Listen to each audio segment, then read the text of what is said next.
I can just take these off and ignore them, which I actually do. It's pretty nice. However, despite how prominent my implants are in my life, my deafness is not the biggest challenge in my life. The biggest challenge in my life is my hands. As you can see, they're really not normal hands. They're kind of just useless crab claws. Essentially, my skin condition causes people's hands to curl up into a fist due to the way the scar tissue affects their fingers. As you can see, I don't really have fingers anymore. It's just an ugly mitten, which makes it very hard to hold things and open doors or hold my iPad or my phone. And that is pretty challenging because we all use our hands every single day. I mean, the opposable thumbs are what allowed us to conquer the world. So basically, I have had a lot of hand surgeries to basically deconstruct my hands and put them back together into normal human hands. But those surgeries are, to put it lightly, extraordinarily brutal, gruesome, and difficult to go through.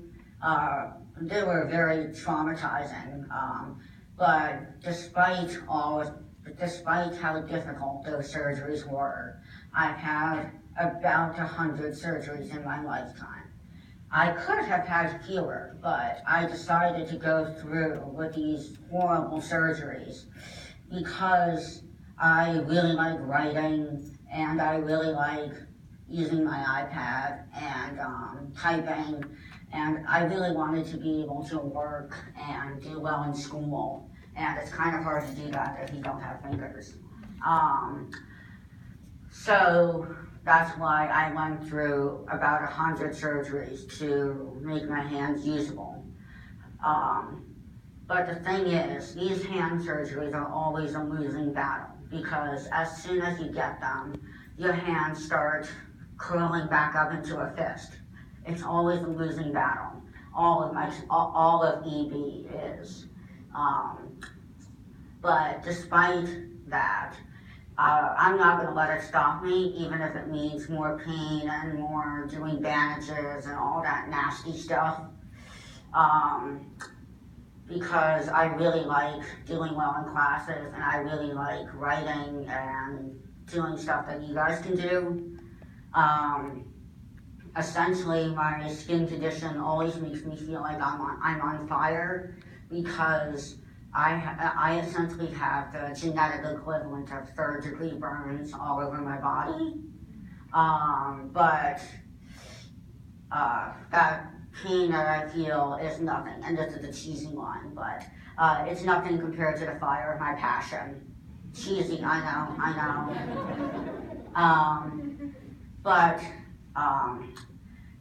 as a guy who loved his science classes in high school, I fully believe that you can't succeed without setting a fire or two, and I did set some fires in chemistry class. But no, you can't succeed without setting a fire or two, real or metaphorical. And so I'm always going to be trying to delay the inevitable and overcome any challenge, no matter the cost, physical, mental, whatever, because I really know what I want to do in life. And as long as you have a goal that you can work towards, and as long as you can remain positive, you can really overcome anything. However, and this is important, a positive attitude and determination and having a goal are not enough to succeed if you're working alone. Now, that's an odd line for an inspirational speech, but that's because this is also a story about teamwork. Did you know that the life expectancy of a person in a group or society is much longer than a person who lives alone? Not to be dramatic, but I would be dead without teamwork. Very dead. And the teamwork that has saved my life repeatedly is the EB Center at Cincinnati Children's Hospital.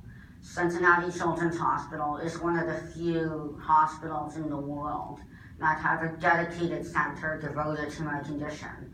And it's a very experienced, excellent team of doctors from all different disciplines: dermatology, audiology, GI, the other stuff that I don't really remember.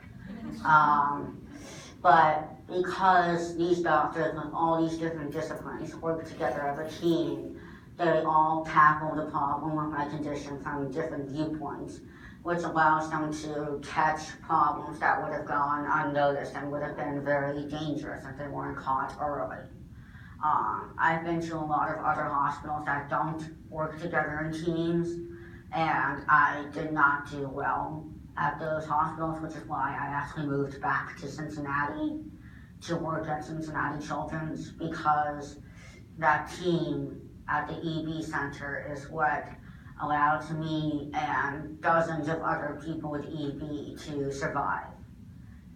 Everybody, especially me, relies on different teams in life, whether it's a team of doctors or your family or what have you.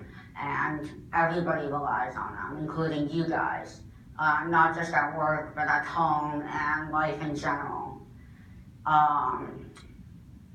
And when I was coming up with this speech, I was trying to figure out different quotes that I could use. And I remembered from English class in high school. I didn't really pay that much attention in English class. I was mostly reading other books that were not in the curriculum because they were boring. But one author that I do actually remember reading in English class was Walt Whitman. He was an American poet back in, I think, the 1800s. Who wrote a poem called Song of Myself, I think. And he wrote, "I am large, I contain multitudes." And, everybody says that, oh, we're more than the sum of our parts, but we don't actually think about the parts that compose us. We don't actually think about the parts that we are the sum of. And so I want to take a look at those parts for a moment.